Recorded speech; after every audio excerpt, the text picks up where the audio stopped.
one of the faculty who was renowned for having huge piles of books and newspapers in his office. He was like a kind of a pack rat. We couldn't get his door open because it had all fallen and was blocking the door. We finally got it opened about a foot, and you put your head in, and it was just piles and piles of books and newspapers. How did the campus change because of the earthquake? Partly it would be you're talking about the physical campus. Obviously, one by one, the shrink-wrap buildings disappeared and new buildings were in their place. So what was the shrink-wrap South Library became eventually Manzanita Hall, which was this state-of-the-art facility for journalism, cinema, television arts, and comm studies. And it was great. It was a great building. Took a while to get there, but it was a great building. All of the infrastructure, so that the line often was, the bad news is we had an earthquake that destroyed the campus. The good news is we had an earthquake that destroyed the campus, because we got new buildings. All of the wiring, all of the plumbing, all of the computer cabling that we needed, we became the best campus in the system because we had all new. Now, I don't think that's the way to get all new. I think there could be easier ways than destroying a campus. But that was one of the results of it. Took a while for some of us. I mean, sounds like this all happened quickly, but the 10 years when the president moved into a real building, I think journalism was either 4 or 5 years before we got out of the trailers and Manzanita Hall was finally finished and ready for occupancy. Because by then I was chair of the department. There's a long 4 or 5 years in there. I didn't move out of a trailer or a borrowed office until 10 years. Yeah, and there's the big sprung metal buildings that if you worked in were never the right temperature. You couldn't hear anybody, because if the air conditioning turned on, it would go, and all of a sudden, there'd be loud noise running around you. And, the Mylar tents. Yeah, the Mylar tents. So there was one for administration. There was one for the art. Right, the art gallery was in a tent on the front part of campus, and I think there was a third one somewhere. So physically, it's a better campus as a result. It was a more up-to-date campus. It was a more modern campus. Didn't we also reconfigure the footprint so that we were logical for one, so you didn't have to run all the way across campus to get as a student? They did do some of that, and that was on a level. There was somebody who was helping people figure out, what should we do, here? How do we make this work better? I always find it funny that by far the ugliest building on campus, which was then called the faculty office building, now called Santa Susana, and still is the ugliest building on campus from my point of view, was also the only building on campus that suffered no damage. That was the prison-inspired? The prison-inspired, yep, that was the one where the faculty would stand on the balconies where these metal bars were and run our cups across it, pretending we were prisoners. It was an awful building, and I imagine it's not a whole lot better now. But it was the only one, from my recollection, that didn't have any damage. Did faculty think we were nuts once they came onto campus and saw the damage to reopen? Or did they feel this obligation to their students? I think the state of California thought we were nuts. And that was one of the issues that we heard a lot of, which was the state of California, the governor, was getting ready to shut down the campus for good. And that they said the cost of bringing it back, it will never be what it was. We have other campuses to pick up the slack. The conversations were about shutting it down. And it is, too, Lou Ann Kennedy and Blenda's credit that it didn't happen. They fought the state of California and for all I know, the CSU chancellor, to keep the campus, to open it again, to understand the crucial nature of a campus in the San Fernando Valley that serves such a large portion of the greater Los Angeles area. But I don't think the faculty, from what I remember, it just sort of shrugged and you went on with it. It was your job. The students were there. The knowledge is there. So you bring it together and, you just got used to it after a while. What lesson, what personal experience, what change in your life have you made because of the earthquake. When you were here, because you worked your way, I mean, you rose to the ranks, so to speak, at the university. Were there lessons that you carried with you as you became an administrator? Well, one of them would be prepared, which some of us were and some of us weren't. But certainly, you learn to be, that it was important to understand what could happen. I mean, and that I think for the campus rolled over into preparedness drills that didn't exist before this happened. And with earthquake drills or having, I can remember at some point when I was administrator, I was part of the group that would be herded into a room if there was an emergency on campus, and we ran emergency scenarios to be prepared for it. And, you would practice. And I can remember at one point the provost was in one of these rooms, and I got a phone call, which they shouldn't have been able to do because theoretically the phones weren't working. And he said, none of us brought our phone chargers with us. Could you bring some phone chargers over? So we learned a lesson. You're going to run to shelter where you're going to run the campus. You have to take your phone and the charger because otherwise you're not going to have any way to communicate with anybody. So we learned to be better prepared. We learned to expect the unexpected. I think we were all more flexible. But all of that stuff fades over time. And I was thinking about this and is there a permanent change on campus? Sure, the buildings are different. And we continue to improve the campus. But I would bet, given the fact that there is virtually nobody here on campus anymore who was on campus during that period of time, I'm not even on campus anymore. I'm retired. That people here, if you live through it, you remember it. If you don't live through it, that happened. We're all complacent now. This is Southern California. And so, we haven't had an earthquake in 30 years, a serious earthquake, and so, and if you are TV fans and you watch Lucy Jones, who works for Caltech and who was carrying a baby in her arms when the earthquake happened, and that baby has a baby of her own now. But Lucy Jones will come on every once in a while, usually on the anniversary of some earthquake, and she'll say, now, you have to remember this could happen again. The big one is still coming. And people, yeah, Lucy, sure. And we all understand that's true, but you don't maintain that level of understanding. And I would imagine that there is almost no one on this campus who could find the earthquake garden, and there is one, or can find the pillar in the middle of campus that has the names of everyone who was employed by CSUN at the time of the earthquake. And every once in a while, if I'm on campus, I'll walk by it, find my name, like I'm afraid they're going to chisel it off or something, just because I don't think anybody would have any reason. It's just standing there in a circle by itself, a kind of a short, fat pillar with four sides of names. But you wouldn't expect anybody. Why would anybody know? Why wonder why this is here? Oh, I don't know. You just keep walking. What would you tell, if you got an opportunity to talk to administrators right now, based on and faculty, based on your experience? I mean, let's be real. We're in Southern California. We're due. Yeah, there we are. What advice would you give them? Because bad earthquakes are bad earthquakes. And I'm very blasé about the earthquake now. It was tough. People were scared. People left Southern California.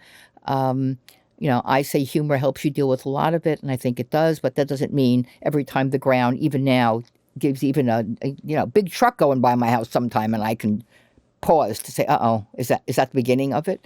I think people continue their lives the way they need to. I'm not sure I could give other than make sure you have earthquake insurance and earthquake barrels in your backyard. And as you learned many years ago, remember to look in the barrel more frequently than every 20 years to see if there's anything in there anymore that's usable. So be prepared is the best I could say.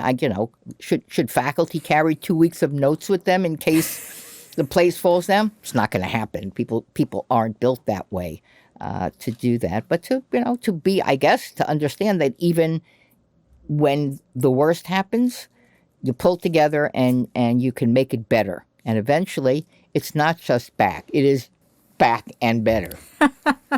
She was, whoever created, I do remember it was, we had a consulting team that came up with that. Really? I didn't know there was a team, but we hired. It was Blenda's statement because she was really unhappy as we twisted it around to, not better, just wetter, that kind of thing. Do you remember Dick Reardon adopted it for the city of Los Angeles, and it belonged to us? Yeah. And you talk about things, to me, because I was home when the earthquake hit. You talked about the sound, because it was first the sound of the earth, and to me it sounded like 10 freight trains and 10 semis heading to my house. And to this day, I hear a loud truck, and I'm immediately flashed back to that noise. Yeah. And the sound really is what what did I think about the earthquake? The sound is really what I remember hearing first. And then after that, obviously, you discover that your bed is moving around and you're in it. And do you remember the library? Did you go on the tours of the library and the other buildings after they assessed the damage and the damage that was in the library? Do you remember? Well, the damage I remember in the library is that the wings, the building sheared off of their foundation. Yeah. So they were unusable for... The wings. Yeah, the wings. The main part of the building, which was older, did fine, other than books fell off. I mean, you expect books to fall off. A couple of windows. Yeah, things like that. But the two very fancy wings that we had just finished building, the force of the earthquake sheared off the base of the foundation from the building. And so they took it all the way back down to the base and had to start all over again. I've seen enough pictures of buildings, particularly places that have bookstores. Just books are just piled up all over. Going into faculty office building, even without the damage, one of the faculty who was renowned for having huge piles of books and newspapers in his office. He was like a kind of a pack rat. We couldn't get his door open because it had all fallen and was blocking the door. We finally got it opened about a foot, and you put your head in, and it was just piles and piles of books and newspapers. Everything had fallen off the shelves. Everything had fallen off of his desk. Wow. Do you remember that after we realized we weren't coming back for a while, that we weren't allowed back into our offices, they sent packers in to pack up our offices individually, and they would say, don't worry about it. Whatever is in your office will get packed up and was being stored somewhere in Newhall in a big storage facility, and that when you're back in a building, we will bring you back your things. Well, for us, it was 5 years, and so we're in Manzanita Hall, and we get boxes delivered. And I open up my box, and in the box is the coffee cup that had coffee in it, which now had mold. So they literally took everything from your desk and just put it into this box. So my purple pens were there, my moldy coffee cup, whatever was there. And so, nothing in here I need anymore. Right into the trash at that point. Do you remember, Dr. Bianchi was still alive, and he took me up to the science building where the chemistry labs had caught fire. Yeah, I remember the smoke. And that smoke, that building smoldered because it was a chemical fire. It wasn't a fire. It was a fire that then turned into chemical fire. And he took me up and he said, "Do you want to go in? But you have to put a hazmat suit on." And I remember he stood in front of the doors of that third floor and showed me. And you could see, he opened the doors. The doors are safe. And you could see down the hallway and all these people in hazmat suits like out of a science fiction movie. And he was just so excited. Yeah. And I was telling somebody yesterday that I was going to be doing this conversation today, and she was on campus at the time. She was a philosophy professor, and she had her office in the Sierra Tower, which is the tallest building on campus. It still is. But part of it sheared off. And she said when they went up and they walked out on the floor, side of the building was missing. It wasn't it the stairwell side, wasn't it? So she said, did I remember that Sierra Tower used to be wider? And I said, really? I don't have any recollection. I remember hearing the stories that people would walk in and you could look out. And it makes sense. You've seen pictures of what's going on when war happens or earthquakes and half the building is gone. And you can look into people's living rooms and see that. Well, do you remember Barramian Hall, what we now call Barramian Hall, and the stairwell side? Yep. You could look through You could look out where there are no windows. Yeah, that was part of it all, and a lot. Most people didn't get to see that because you wouldn't be wandering on campus in the early days, and by the time we let students back on, things had been covered up or shrink wrapped or covered over, so that and people were more or less, we weren't in the buildings.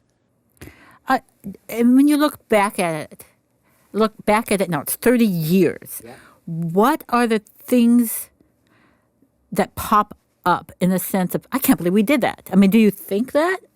Or did you know, like Dr. Wilson was like, I knew we could do it. It was just a question of getting it done. Yeah, I don't think that I doubted that once we were doing it, we would do it. I didn't think it was going to take 10 years to do it. I didn't think we were going to be living in trailers for as long as we were living in trailers. People it became second nature. After some period of time, that was the campus. You talked about students who spent their entire tenure here not in a real building. Correct. What does that say about those students, and what lesson do you think they learned? Because they chose to come here without a building, and they graduated without having set foot, unless you count the library, because the library did reopen 6 months after the earthquake. But they didn't have classes in real classrooms, Correct. Yet they chose to come here and stay here and graduate from here. I don't know how to respond to that other than they found a home here, so they came because it was convenient, which is often why one chooses the local commuter school, because it's the one I can afford, it's the one that's nearby. So you come for that, and in this case, some of them would have stayed because even though it wasn't the place they thought it would be, it was the campus they were going to be at. And others, I think, found a home. If anything, it was more of a sense of belonging because, you're all in this together. And for students who never experienced college any other way, so what if your class is in a green trailer that smells a little like a horse? It's still a class. It's still got a professor. Either it's a good professor or it's someone you don't like, or isn't as good as you would like that professor to be. But that would be true in the classroom, in the real classroom as well. What did it say about CSUN? I mean, because there are other commuter campuses, so to speak, in Los Angeles. But what did it say about CSUN that students and their programs, that they still chose to come here? And the fact was that fall after the earthquake, our enrollment went almost back to what it was the fall semester prior to the earthquake. And then it kept going up. Yeah. Well, I guess it said that they found what they wanted here. They found good classes. Our faculty, I do think, were not any different, by and large, than after the earthquake than they were before the earthquake.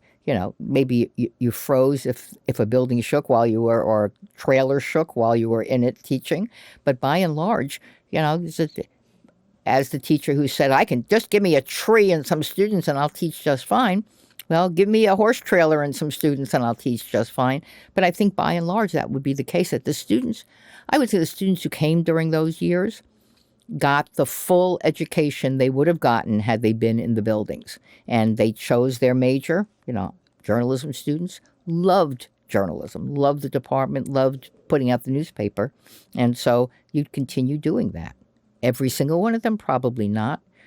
Probably there were faculty who, I'm guessing, left because they were either terrified by the earthquake or didn't want to be in a temporary world. But I didn't know any who did that. So I think they came because the education they got was as good as it would have been had they stayed in the classrooms. Anything you want to add? Because I think we've got everything. Nope. It was, it came back. Took 10 years. It came back to better than it was before. So ultimately what Blenda had said, not just back better, turned out to be true. She was a little bit premature in announcing it 5 weeks after the earthquake destroyed the place. But it is back and better. Thank you so much, Cynthia. You're welcome. This was fun for me. And thank you for joining us on Matador Memories. And join us next time. Thank you for joining us for Matador Memories, which is part of the CSUN Conversations podcast network. Tune in next time as we continue exploring Matador memories of the 1994 earthquake when we talk to alumnus George Salas, who was a graduating senior studying computer science when the ground shook on January 17th, 1994.